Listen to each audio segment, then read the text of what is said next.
And welcome back to Hannity. And dozens of small business owners in Ferguson, Missouri are trying to put the pieces back together tonight after looters ravaged their stores in the wake of the grand jury decision last week.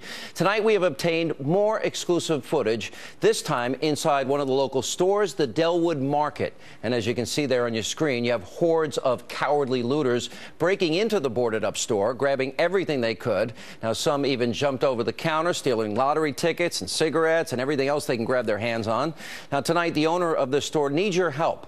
You see the faces there? If you recognize any of the looters, please call the Crime Stoppers number at the bottom of the screen. Joining me now is the owner of the Delwood Market, Mumtaz Lalani, is with us. Sir, first of all, I'm very, very sorry about what happened. We're going to keep showing the video. How much is this going to cost you in damage? Are you going to be able to reopen your store? No, not yet. I'm overwhelmed because this happened third time in my store. The very first time was August the 10th, and then second time August the 17th, and now this time. It is really bad this time. So I don't know the situations. I haven't decided what I want to do now. How many years have you been in the neighborhood open with your market?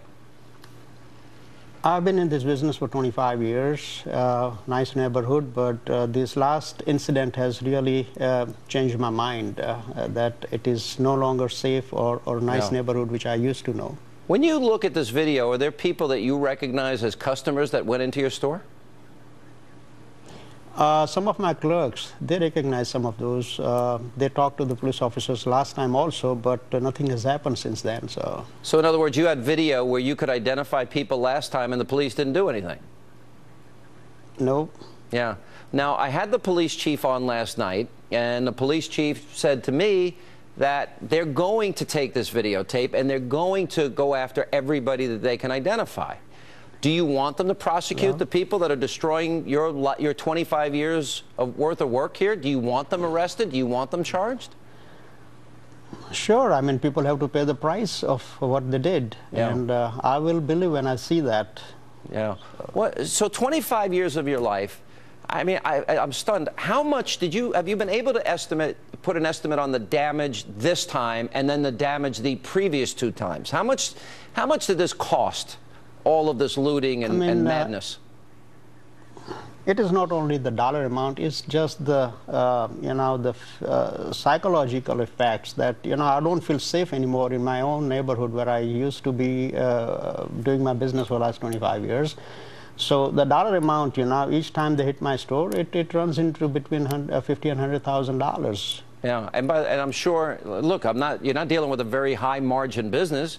It takes a lot. I don't know what you make every year, but that's a lot of money for anybody in a small business. It is. You've now had to do this twice. It is. And it sounds to me like you're not going to open the store up again. You seem to have made up your mind that you don't want to be in the community anymore. Well, yeah, like you had interviewed my son last week, and he says, I'm an old man.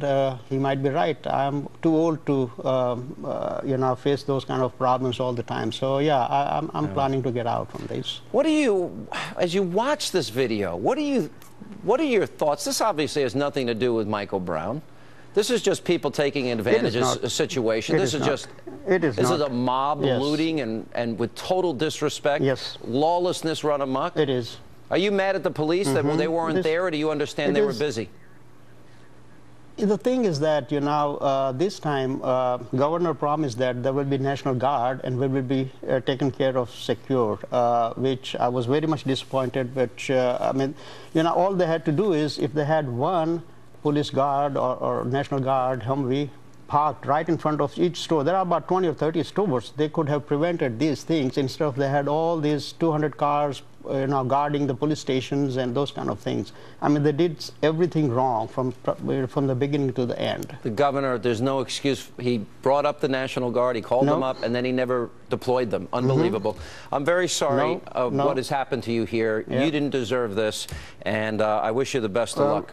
Thank you. The thing is that, I mean, even Martin Luther King, if he was alive, he wouldn't have appreciated the way those leaders have handled the case. Like Al Sharpton and Jesse Jackson, they've been to St. Louis a couple of times. They could have talked to those, demonstrators to do a peaceful demonstration, not just destroy the neighborhood.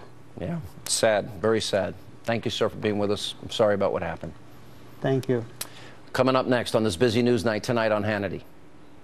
It was a painful reminder that just like with Trayvon Martin and Tamir Rice and so many others, that law enforcement officers kill our black and brown men and boys without repercussions. All right, that was the Congressional Black Caucus chairwoman. Coming up next, Michael Brown's family attorney, Darryl Parks. He joins us to react to her very racially charged comment and more as we continue straight ahead.